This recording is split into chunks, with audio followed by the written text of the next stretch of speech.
এখানে আলেম নেই। ইউহিব মজারে, বর্তমান ভবিষ্যৎ, প্রেজেন্ট ফিউচার।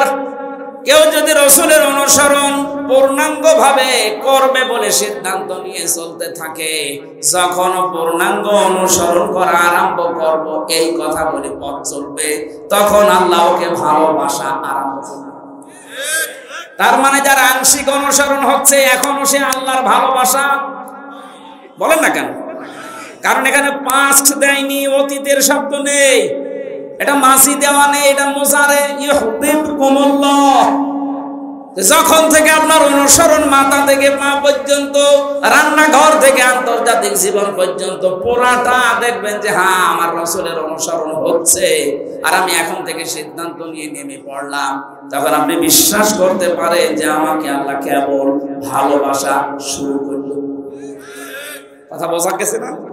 তাহলে যারা এতদিন আংশিক অনুসরণ করেছেন তাদেরকে আল্লাহ এখন ভালোবাসেনি। সেই পীর বাংলাদেশে এই কথা বলে যে আমি রাজনীতি করি না। আরে ভাই, আপনাকে তো মানুষের বানানো রাজনীতি করতে বলছি না, আপনাকে বলছি আমি রাসূলের রাজনীতি করতে।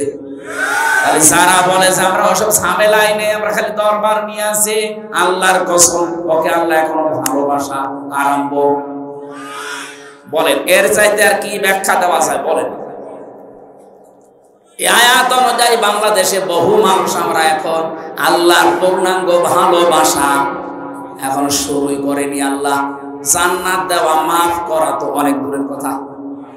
আয়াতের পরে আরো দুইটা শব্দ আছে। আল্লাহ পাক বলেন আমি যদি কাউকে ভালোবাসা আরম্ভ করি, দুইটা লাভ তার আছে। ওয়ায়াগফির লাকুম যুনুবাকুম। ইয়াগফির এটা মুজারে, বর্তমান ভবিষ্যৎ, প্রেজেন্ট ফিউচার। জামবনা যুনুব বহু বছর। আল্লাহ পাক বলেন ওই মুহূর্তে ওর জীবনের যত অপরাধ ছিল সব আমি আল্লাহ মাফ করে দেব। না দিয়েছি? বলেন বলেন। তাকে মাফ করে দেব, এখন দেব বা দিয়ে সামনেও দেব, এখন দিচ্ছি। তাহলে আমরা যদি আল্লাহর ক্ষমা পেতে চাই, এই মুহূর্ত থেকে চোখ কান বন্ধ করে রাসূলুল্লাহর অনুসরণ পূর্ণাঙ্গ না আংশিক? আরো জোরে।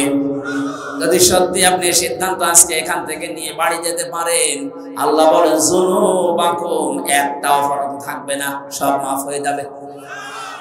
কিন্তু একটা ঝামেলা এখানে আছে। এই যে ইয়াগফির লাকুম যুনুবাকুম, এই শব্দটা দেওয়ার তাফসিরে আমি দেখেছি আল্লাহ শুধু মাফ করে দেবেন যত অপরাধ আপনি আল্লাহর সাথে করেছেন, হক বললা যেটা। কিন্তু হক বলে বাদ যেটা বান্দার সাথে সম্পৃক্ত, ওইটা যতক্ষণ বান্দা মাফ না করবে ওইটা মাফ হবে না। আপনি রাসূলের অনুসরণ করেন আর আরশের অনুসরণ করেন, যারই অনুসরণ পূর্ণাঙ্গ করেন আর আংশিক করেন, জীবনের অপরাধ সব মাফ হয়ে যাবে। শুধু আল্লাহর সাথে সম্পর্কিত। আমি নামাজ পড়েননি, আল্লাহ মাফ করে দেবে। রোজা রাখেননি, মাফ করে দেবে। হজ ফরজ ছিল, করেননি, মাফ করে দেবে। দান সাদকার সমর্থ ছিল, করেননি, মাফ করে দেবে। কিন্তু আমির হামজাকে বিনা কারণে একটা থাপ্পড় দিয়েছেন, এটা আল্লাহ মাফ করবে না। কারণ এটার সাথে আল্লাহর সম্পর্ক না, এটার সাথে সম্পর্ক হামজা। আমাকে যারা 3টা বছর জেল খাটালেন বিনা কারণে, আপনি নিজেই রিমান্ডে বলতেন আপনার দোষ নেই, আমরা জানি দোষ নেই, জানি বলার পর আপনি আমাকে টাঙিয়ে রাখলেন কোন কারণে? বলে এইটা তো আমি জীবনও মাফ করবো না। মাফ করতে পারি আমাকে যে ক্ষতির সম্মুখীন করেছেন ওই ক্ষতিপূরণ দেন। 3 বছরে আমার বাবার কাছ থেকে 30 থেকে 32 লাখ টাকা নিয়েছেন, আগে এই টাকা ফেরত দেন। 2 নম্বরে আমার ফাঁসির কন্ডেম সেলে 3 বছর রেখে দিয়েছিলেন। আমার মামলার সাথে যারা জড়িত, এই মামলার আয়ু থেকে শুরু করে একেবারে উপরের নির্দেশ, যত মানুষের সাথে টপ টু বটম জড়িত, প্রত্যেকে আমি চাই তারা ফাঁসির কন্ডেম সেলে 3 বছর থাক। আমার মতো আয়না ঘরে 10 দিন থাক, এরপরে মাফ করে দেব। বলে এখানে আমরা রাসূলের অনুসরণের মাধ্যমে মাফ পাবো তারা যারা আল্লাহর সাথে সম্পর্কিত। কিন্তু বান্দার সাথে যদি কেউ সম্পর্কিত কোনো অন্যায় করে থাকেন, আপনার কারণে ইদ্রিস আলীর মতো মাওলানা কথা বলতে পারে নাই মসজিদে, এরকম ইমান দেশে ছিল না? আপনার কারণে ব্যবসা করতে পারে নাই, আপনার কারণে বিনা কারণের ব্যবসা বাণিজ্য সব মাঠে মারা গেছে। আপনি সাদাবাজির মাধ্যমে টাকাগুলো নিজের মনে করে নিয়েছেন। আমার ধরার পরে আমারে বলছে আপনার বাবাকে খবর দেন যেন 10 লাখ টাকা দিয়ে যায়, নাই তো কালকে 50টা মামলা দেব। আমার বাবা 8 লাখ দিয়েছিল সঙ্গে সঙ্গে, আবার বলছে সেই 2 লাখ কই, মনে হচ্ছে টাকা পাই সেই টাকা চাচ্ছে। এত বড় শর্ত! আরে আমার বাবা তো তার কথা রেখেছে, 8 লাখ 10 লাখের জায়গায় তো 8 লাখ দিয়েছে। তুই কথা কি রাখলি? তুই যে বললি 50টা মামলা দেব, টাকা না দিলে। টাকা তো দিয়েছিল ঠিক, কিন্তু তারপরেও তো তুই মামলা দিলি। আর তুই এখন বলে যে হুজুর আমার জন্য কিছু করবেন না, আমারে মাফ করে দিন। মাফ? এদিকে তোরে মাফ করছি সব। কিসের মাফ? আমার মামলার আয়ুর সাথে থেকে শুরু করে যারা একেবারে উপর পর্যন্ত একটারও মাফ নেই। আগে টাকা ফেরত দেবেন, ক্ষতিপূরণ দেবেন, আর আমার মতো 3 বছর জেলে থাকবে, তারপরে আপনার জুনুব আকুন সব মাফ হয়ে যাবে। তাছাড়া আমি হাজী সাহেব হয়ে বসে আছি, কাবা শরীফের গিলাফ ধরে কাঁদলেও মাফ হবে না। আমি আশা করি কথা বোঝাতে পেরেছি। এরপরেও যদি কেউ না বোঝার ভান করে থাকেন, এদিকে আসেন, রংপুরের মানুষ ঝাড়ি কোদাল দিয়ে বসছে। আপনার আর বুখারী শরীফ কোরআন শরীফ দিয়ে হবে না, বাকারি শরীফ লাগবে। আমার আজকের আলোচনার বিষয়, আমি দিনের বেলা এখানে কোন জায়গায় যেন আজকে এসেছিলাম সকালে, কামবলপুর, ওখানে বলেছিলাম যে তহমত সময় পাইনি, এই জন্য শেষ করতে পারিনি। আজকের ওই আয়াত থেকে বাকি কথাগুলো আমরা কমপ্লিট করতে চাই। এই যে উঠে চলে যাচ্ছে কে? ওইটা বাদাম বিক্রি করছে। পড়েন, আউযু বিল্লাহি মিনাশ শাইতানির রাজিম।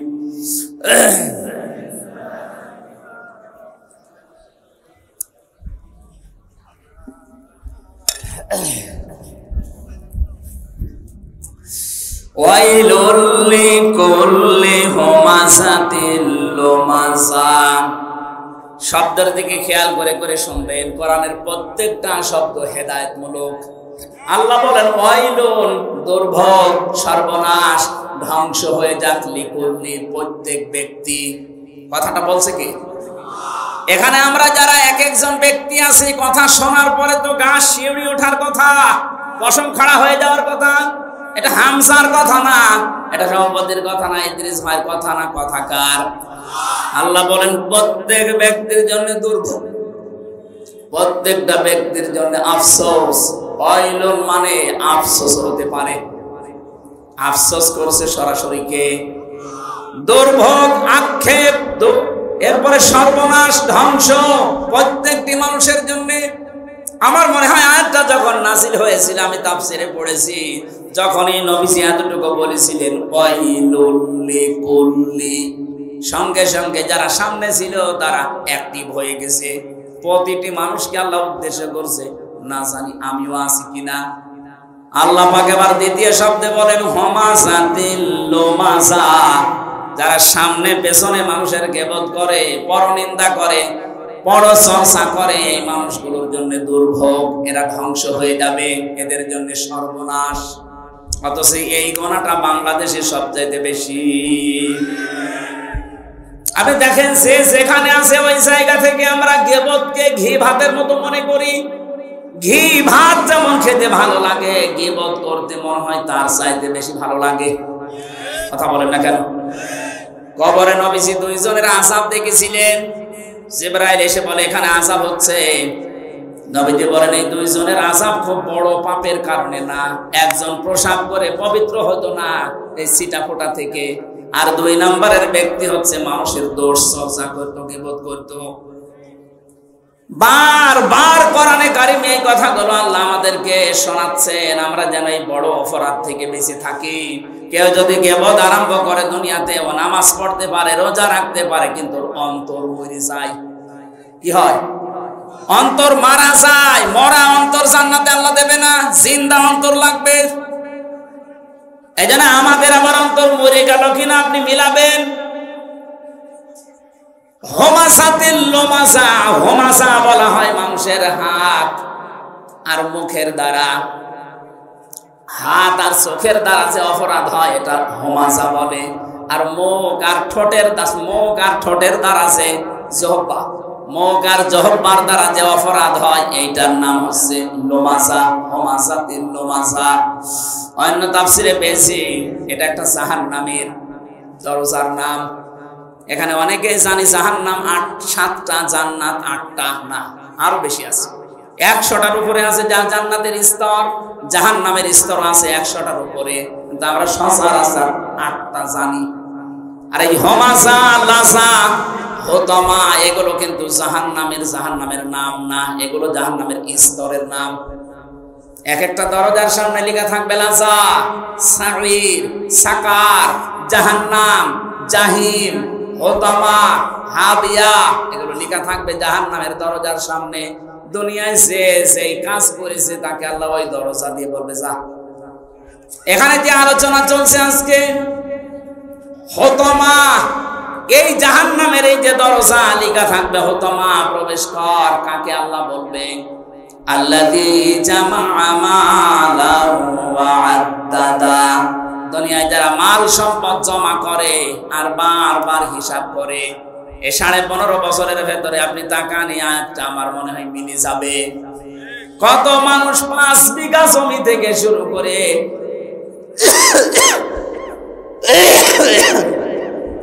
700 বিঘা পর্যন্ত জমি বানিয়েছে 5 বছরে। আমি পটুয়াখালী একজনের নাম জানি, মারা গেছে লোকটা, এই জন্য বললাম না। নির্বাচনের আগে মাত্র 5 বিঘা জমির মালিক ছিল। 2 বারের এমপি লোকটা 700 কত বিঘা জমির মালিক।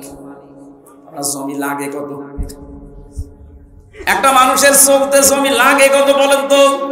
একজনে যদি 750 বিঘা জমির মালিক হয়, তো বাকিও জেলায় আর মানুষ নেই।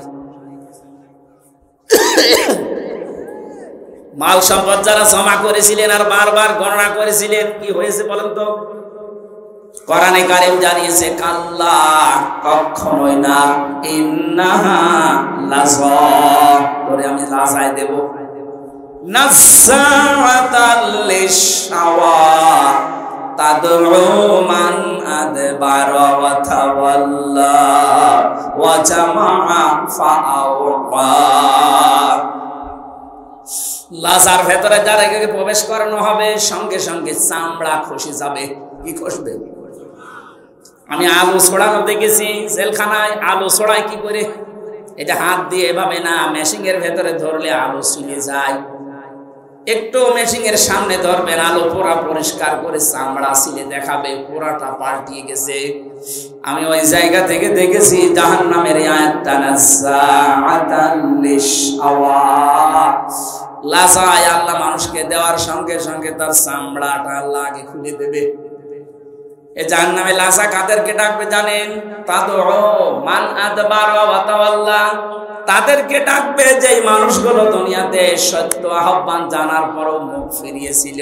আর এটা, এই রোগটা এই দেশে বেশি, কারণ এই দেশের মতো কোরআন দিয়ে ডাক দেওয়া পৃথিবীর কোনো দেশে নেই। এত মাহফিল, এত তাফসীর, এত ওয়াজ, এত খানকা, এত ইসলাহী অনুষ্ঠানগুলো হচ্ছে, মানুষকে তো ডাক দেওয়া হয় সত্যের দিকে। আমার বাবার দিকে তো আমি ডাকছি না, কথা বলেন না কেন? আমার কোনো লাভ আছে আমার বাবার দিকে ডেকে? আমি তো ডাক দিয়েছি কোরআনের দিকে। যারা জমা করছেন মাল সম্পদ আর পঞ্জীবিত, এগুলো খালি হিসাব হিসাব হিসাব করে রাখেন, আপনাকে কিন্তু হোতামায় যাওয়া লাগবে।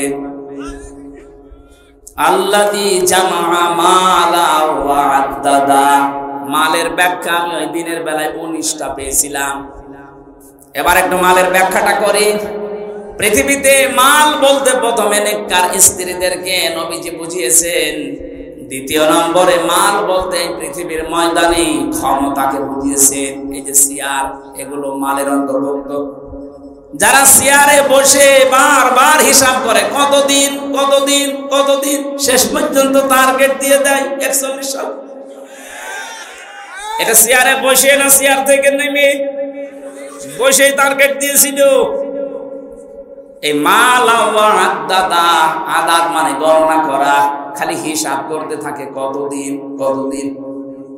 আপনার 1 সেকেন্ডের গ্যারান্টি নেই। আপনি 41 সাল টার্গেট দিলেন কি করে? আজরাইলের সাথে চুক্তি করা আছে আপনার, কথা বলে না কেন? হ্যাঁ, একজনের চুক্তি করা ছিল। কয়জনের? একজন মানুষের চুক্তি এই পৃথিবীতে করা ছিল। তার কাছে ওই সময়ের আগে আজরাইল আসে নাই, একবার এসে গিয়েছিল। সে বলেছিল না, আপনার ভুল হচ্ছে।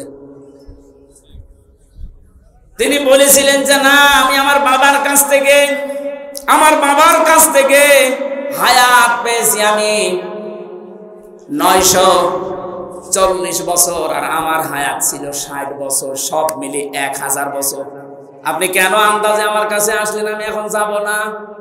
আল্লাহ পাক বলেছিলেন, আজরাইল ফিরে আসো, ওর বাবার কাছ থেকে আমি ওরে হায়াত দিয়েছিলাম, ওই হায়াতটা কমপ্লিট না হলে ও দুনিয়া ছাড়বে না। তাহলে একজনের নাই গ্যারান্টি ছিল, আপনার আমার তো কোনো গ্যারান্টি। আর জোরে বলেন, 1 সেকেন্ডেরও গ্যারান্টি নেই। এই যে বসে আছে, দাঁড়াবো আছে, আর আমরা আন্দাজে টার্গেট দিয়ে দিলাম। প্রথমে দিল 20 সাল, এরপরে দিল 21 সাল, এরপরে দিয়েছে 41 সাল। আমার মনে হয় যদি 41 সাল পর্যন্ত বেঁচে থাকতো, দিত 71 সাল।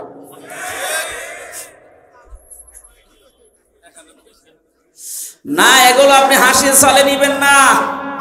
মাল সম্পদের ভেতরে প্রথম নম্বরে নেককার মহিলাকে মাল বলা হয়, উত্তম মাল এটা। 2 নম্বরে ক্ষমতার চেয়ারকে মাল বলা হয়। 3 নম্বরে অর্থ কড়িকে মাল বলা হয়। 4 নম্বরে যুদ্ধের অস্ত্র শস্ত্রকে মাল বলা হয়। আমি এরকম 19টা পড়েছি তাফসীরের ভেতরে। যারা এগুলো পায় দুনিয়ায় আর জমা করে আর মনে করে এগুলো আমার কাছে স্থায়ীভাবে থাকবে, ইয়াহসাবু আন্না মালাহু আখলাদা, ও মনে করে আমার এই সম্পদ, আমার এই ক্ষমতা, আমার এই প্রভাব প্রতিপত্তি, আমার এই জমি জায়গা, আমার এই অস্ত্র শস্ত্র আমাকে চিরস্থায়ী করে রাখবে।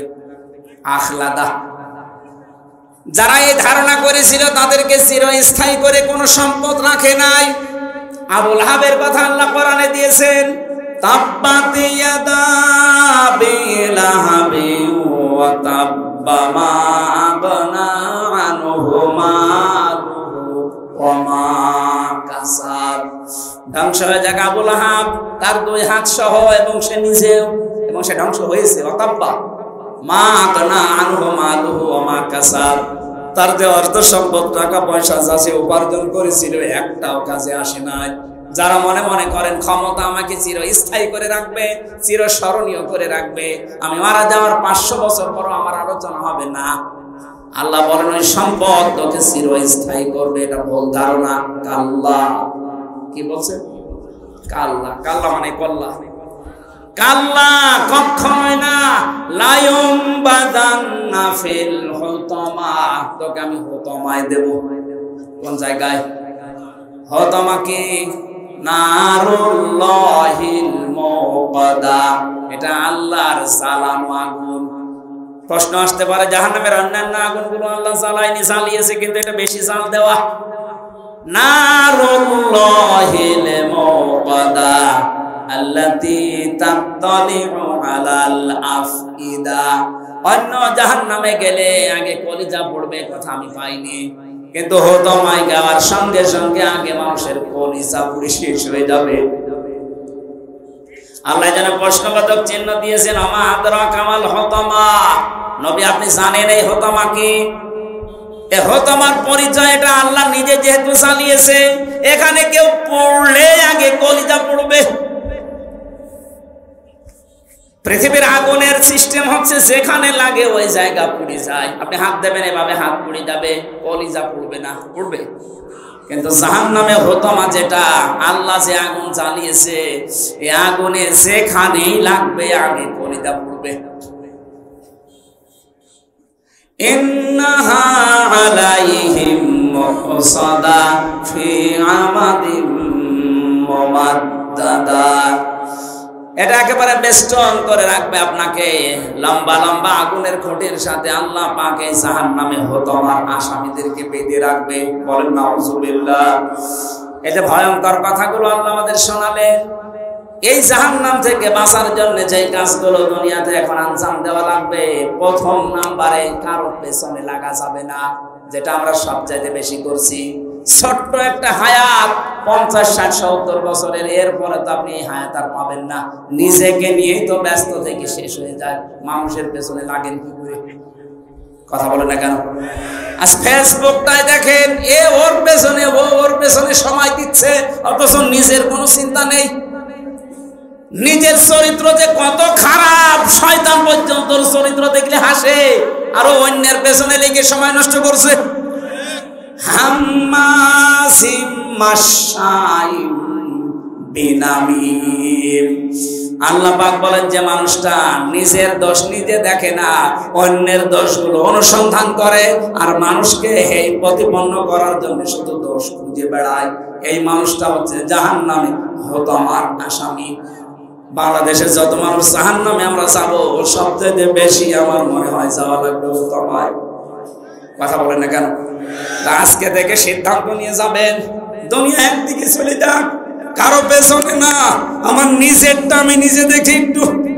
আমি যা তৈরি করেছি এই 50 বছরে, আমার তো 33 বছর, এই 33 বছরে আমি যা করলাম, এখনই যদি মারা যায়, আল্লাহ যদি আমার হাত ধরে সামনে দাঁড় করিয়ে বলে হামজা বল, 33 বছরের একটা জীবন দিয়েছিলাম, পাই টু পাই হিসাব দিয়ে যা। 33 বছর না, 33 ঘন্টার হিসাব দেওয়া তো সম্ভব না। আপনি কোন কারণে মানুষের পেছনে লেগে সময় নষ্ট করেন? মিজানুর রহমান আনসারী ভাই সবচেয়ে যেটা বেশি বলতেন যে মানুষের পেছনে লেগে সময় নষ্ট করে কোন কারণে? নিজের পেছনেই তো সময় দেওয়ার সময় পাইনি। ছোট একটা জীবনে নিজের পেছনে সময় আমার নেই। আমার বিশাল কাজ পড়ে আছে, আমি পেছনে তাকাবো, মানুষের পেছনে লাগবো কোন কারণে? এজন্য আমাদের আজকে সিদ্ধান্ত নিয়ে বাড়ি যাওয়া লাগবে। গীবত এটা ঘি ভাতের মতো, এটা মেয়েদের ভেতরে সবচাইতে বেশি। কোন এলাকায় যদি গীবতের মতো এই গুনাহ চালু হয়, নবীজি জানিয়েছেন ওই এলাকার মানুষের দোয়া কবুল বন্ধ হয়ে যায়। আপনি খেয়াল করেছেন? এখানেও যদি কেউ গীবতকারী মানুষ থাকেন, এর কথা ওর কাছে লাগানো, ওর কথা ওর কাছে লাগানো, মানুষকে ছোট করার জন্য, হেই প্রতিপন্ন করার জন্য ফেসবুকে কোনো স্ট্যাটাস ছেড়ে দিয়েছেন, তাহলে আপনি থাকাকালীন এই মাহফিল কবুল হবে না। আপনি চলে যান ভাই, যান যান, চলে যান, চলে যান। মোসানবের জামানায় এক মহিলা এই কাজ করতো, শুধু তালাতালি করতো, এর কথা ওর কাছে লাগাতো, মানুষকে ছোট করার জন্য তার দোষ খুঁজে বেড়াতো। একবার মোসানবের জামানায় পানি বন্ধ হয়ে গেল, বৃষ্টি।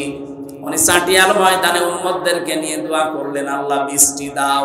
আল্লাহ বলেন না, বৃষ্টি হবে না। উনি নাছড় বান্দা বলে বৃষ্টি হবে না মানে এগুলো নয়, আমার উম্মত, আমার মায়া লাগে। তোমার তো বান্দা, তুমি বানিয়েছো, তোমার মায়া লাগে না? আল্লাহ বলেন লাগে, বৃষ্টি দেব না।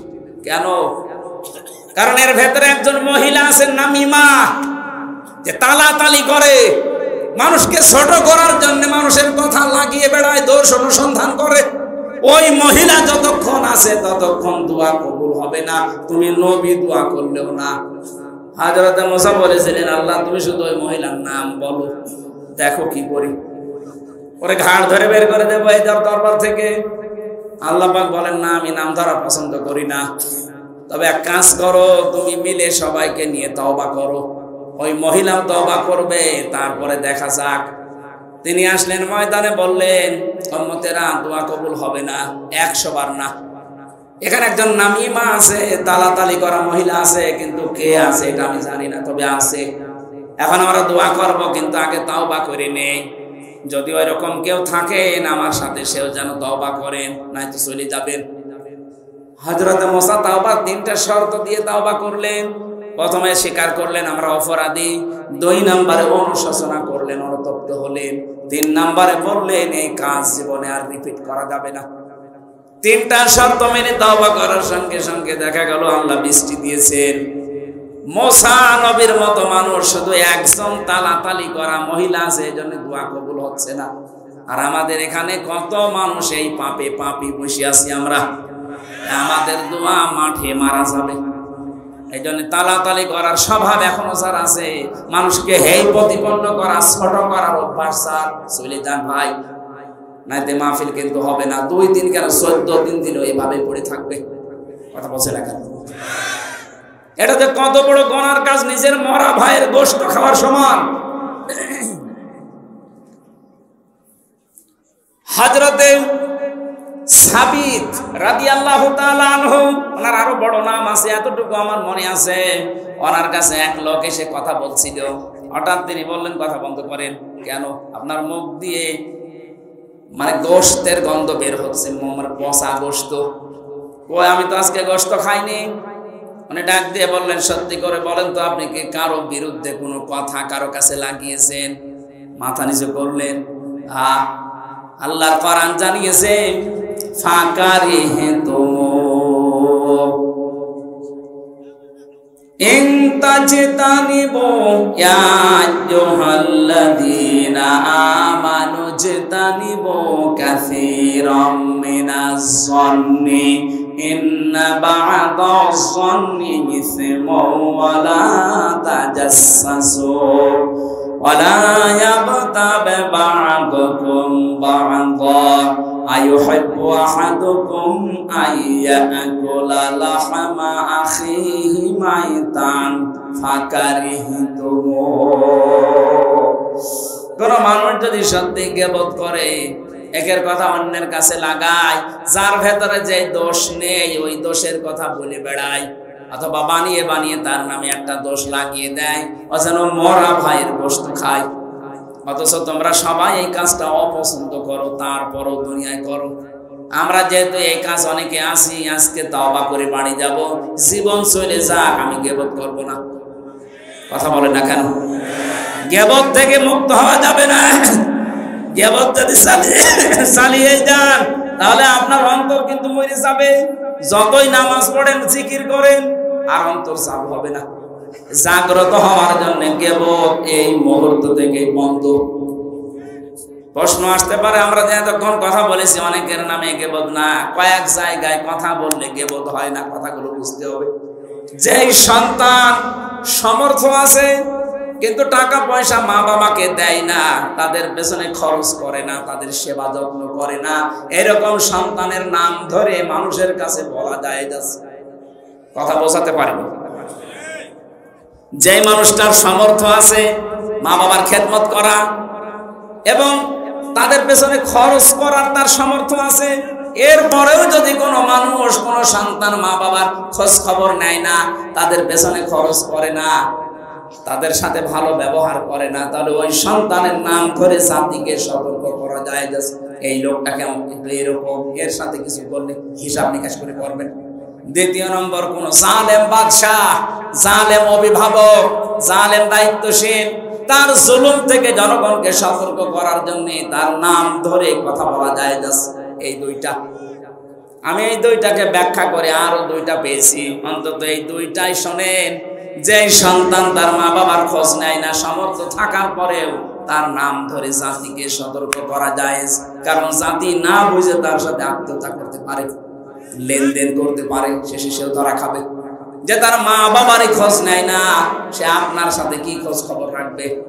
দুই নম্বরে, এই পৃথিবীর ময়দানে যে মানুষগুলো জালেম অভিভাবক হতে পারে, প্রশাসনে, বিচার ব্যবস্থায়, ক্ষমতায় যারাই আছে, এমনকি মা বাবা হতে পারে, কোন জালেম সম্পর্কে জাতিকে সতর্ক করার জন্য তার নাম ধরে কথা বলা যায়।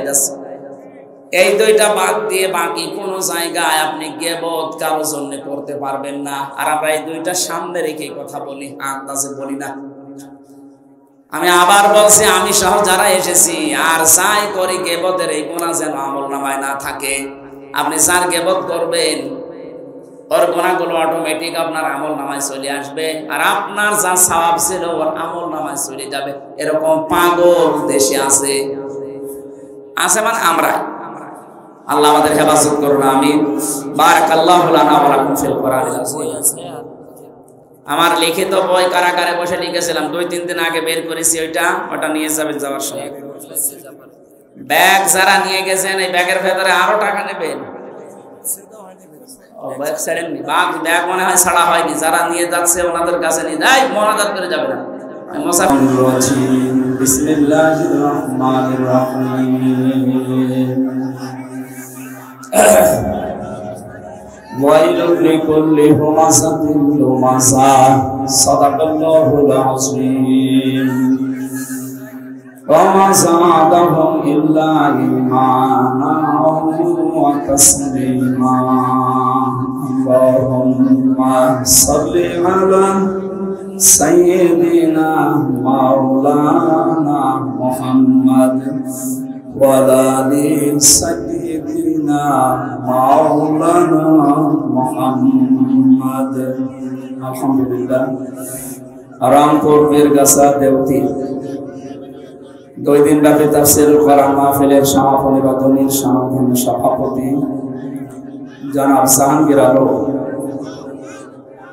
এখানে এতক্ষণ পর্যন্ত যারা আলোচনা রেখেছেন মাওলানা ইদ্রিস আলী জিহাদি, প্রধান অতিথি জনাব এমদাদুল হক ভরসা, সম্মানিত অতিথিবৃন্দ, অনেক মানুষের নাম দিয়েছেন, আমরা দোয়া করছি ওয়ারফা'না লাকা যিকরাক।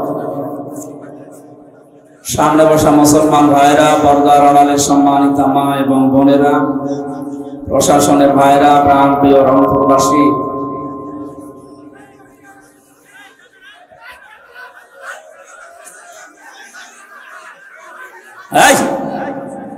কথা বলেন কেন? চুপ করেন, ওরা একাই বসে যাবে। এত দেরি হয় কেন? তাড়াতাড়ি করো।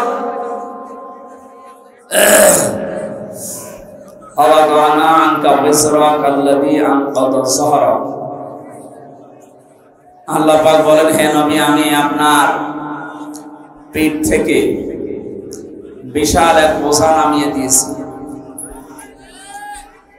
এটা ছিল 1500 বছর আগের কথা। মুহাম্মদ রাসূলুল্লাহ পিঠকে ওই জামানায় আই এম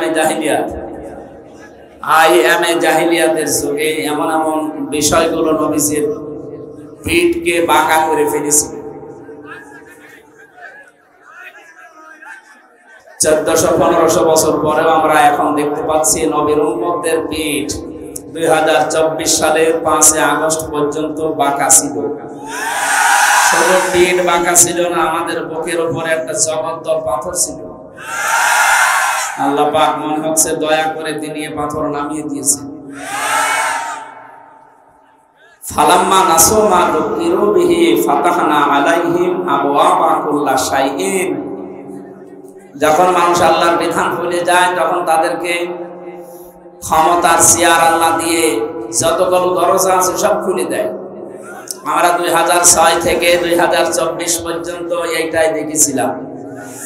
যখন ওরা আল্লাহর বিধান মানুষ পৃথিবীতে বলতে আরম্ভ করেছে, আল্লাহ রাব্বুল আলামিন এমন কোন দরজা নিয়ে এই জমিনের জন্য খুলে দেয়নি। টাকা পয়সা, অর্থ সম্পদ, প্রভাব প্রতিপত্তি সব খুলে দিয়েছিলেন। হাত্তা ইদা ফারিহু বিমা উতু, আল্লাহর এই দানকৃত বস্তু পেয়ে যখন তারা আনন্দে আত্মহারা ছিল, আখাযনাহুম বাগতাতান, আল্লাহ তাআলা বলেন আমি হঠাৎ করে তাদেরকে ধরলাম। ফাইদা হুম মুবলিসুন, এই মানুষগুলো হতাশ হয়ে গেল, নিরাশ হয়ে গেল। কোরআনের এই আয়াতগুলো স্টাডি করলে, গবেষণা করলে দেখা যাচ্ছে এটা নাযিল হওয়া 1500 বছর আগে, অথচ মনে হচ্ছে 2024 সালের 5 আগস্ট আল্লাহ এই আয়াতগুলো দুনিয়ায় পাঠিয়েছেন। আবার একেবারে সব মিলে গেছে, একটা কথা মানে চোর পরিমাণে মিথ্যা নেই। আখাযনাহুম, আল্লাহ বলেন আমি ধরেছিলাম তাদেরকে বাগতাতান, আকস্মিক ভাবে। এমন ভাবে আল্লাহ ধরেছেন, আপনি তাকান, এই মানুষগুলো দুপুরের খাবার রান্না করেছিল, খেতে পারেনি।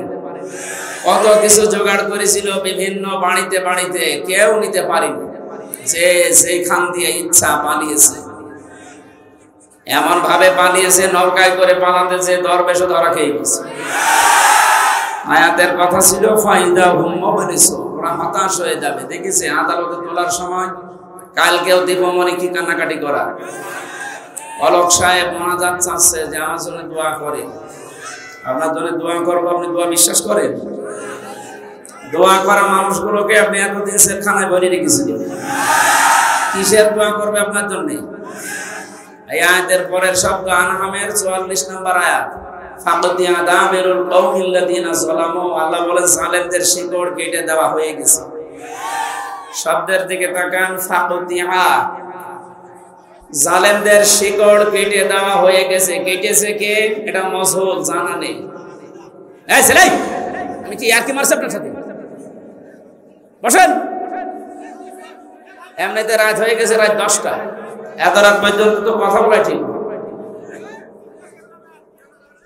রংপুর বিভাগে আসতে মনে বলে নাই, কারণ এরা তোলে রাতগুলো। কেন পাবনার চাইতে কি বড় মাহফিল এটা? এর চাইতে পাবনা দারুল আমানত আসতে 10 গুণ মানুষ। মহিলা মানুষের মুখে দাড়ি হলে করণীয় কি? চিকিৎসা করাবেন না কেটে ফেলবেন? মতিউল ইসলাম ডাবলু লন্ডন প্রবাসী 24 শতক জমি দিয়েছে, 2 লাখ টাকা দিয়েছে। মারহাবা, আল্লাহ যেন কবুল করেন এই গোরস্থানের জন্য। যারা 1 লক্ষতে সব দিয়ে দিয়েছে, আবার কি লাগবে? এরপরও আপনারা যারা টাকা পয়সা এই গোরস্থানে আপনাকে শোয়া লাগবে, এখান জন্য যারা নিয়ে এসেছিলেন কমিটির কাছে জমা দিয়ে দেবেন, আর আগামীতে রাত 9টার ভেতরে মাহফিলে আমার তুলে দেবেন। আল্লাহুম্মা আমিন। লা ইলাহা ইল্লা আনতা সুবহানাকা ইন্নী কুনতু মিনাজ জালিমিন। এই মোনাজাতটা করুন, বসেন।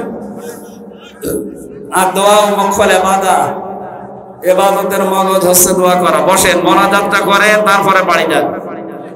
লা হাওলা ওয়ালা কুওয়াতা ইল্লা বিল্লাহিল আলিয়্যিল আযীম। রব্বুল আলামিন 2 দিন ব্যাপী তাফসীরুল কোরআন মাহফিলে রংপুরের এই ময়দানে কোরআনে কারীম সূরা হামাযা থেকে কয়েকটা কথা বলেছি। 15টা অসুখের কারণে মানুষের অন্তর মরে যায়, তার ভেতরে একটা হচ্ছে গীবত। আল্লাহ গীবত থেকে বেঁচে থাকার তৌফিক আমাদেরকে দান করো।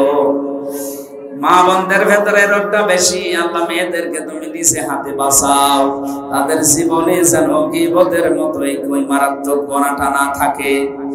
আলোচনায় যারাই আমরা আঞ্জাম দিয়েছি আজকের এই ময়দানে, বিশাল প্যান্ডেল যারা সাজিয়েছে, কোরআনের প্রসারে প্রসারে যে মানুষগুলো চেষ্টা চালিয়েছে, এদেরকে কোরআনের জন্য কবুল করে নাও। কত মানুষ দূর দূরান্ত থেকে এসে বসে আছে, আল্লাহ যার মনের ভেতরে যে জায়েজ কামনা বাসনা আছে পূরণ করে দাও। মাহফিল বাস্তবায়ন করার জন্য যে সেইভাবে এগিয়ে এসেছে, তোমার রহমত ওইদিকে ওইভাবে এগিয়ে দাও। মাহফিলের সভাপতি, প্রধান অতিথি, বিশেষ অতিথি যারা এসেছে, কোরআনের ইজ্জতে তাদের হেদায়েত দিয়ে দাও। আল্লাহ তাআলা আমার কণ্ঠটা তুমি ছেড়ে দাও, কথা বললে আমার কণ্ঠে ব্যথা হয়ে যায়। আল্লাহ তুমি এর রোগ থেকে আমাকে মুক্তি দাও। জালেমদের জেলখানায় থাকার কারণে আমার বহু রোগ শরীরে বাসা বেঁধেছে। ওয়াইদা মারিদতু ফাহুয়া ইয়াশফিন, আমি যখন অসুস্থ হই তুমি তো আমাকে শেফা দান করো। ইব্রাহিম নবীর দোয়া আমরা সবাই মিলে দোয়া করছি, যারা অসুস্থ হয়েছি শেফা দিয়ে দাও। এই গোরস্থানে যারা ঘুমিয়ে আছে কিয়ামত পর্যন্ত এদেরকে মাফ করে দাও। এখানে যারা আছে এরা আমাদের অনেকের আত্মীয় স্বজন, মা বাবা, ভাই বোন, স্ত্রী পুত্র আছে, এদের হাতের ওসিলায় এই কবরগুলোকে জান্নাত বানিয়ে দাও। এই গোরস্থানের যত প্রয়োজন আছে আল্লাহ তুমি নিজ খাজানা থেকে পূরণ করে দাও। বারাকাল্লাহু লানা ওয়া লাকুম ফিল কোরআনিল আযীম। মরণ আসলে যেন বলতে পারি লা ইলাহা ইল্লাল্লাহু মুহাম্মাদুর রাসূলুল্লাহ।